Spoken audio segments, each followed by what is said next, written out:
Assalamu alaikum урматтуу YouTube каналыбыздын көрүүчүлөрү. Барыңыздар көргөндөй эле Италияда ушундай коркунучтуу абал жаралып турат. Кечеден бери ушундай селдин кесепетинен адамдар ушундай унааларды агызып баратканын көрүүгө болот. Адамдар кыйналып сууда агып бараткандыктарын дагы көрүүгө болот. Албетте бул дагы Алланын сыноосу деп билейли.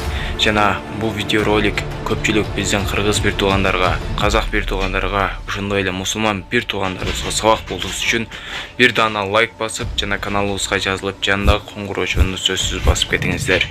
Азыр видеону толугу менен көрсөңүздөр, өзүңүздөр түшүнөсүздөр.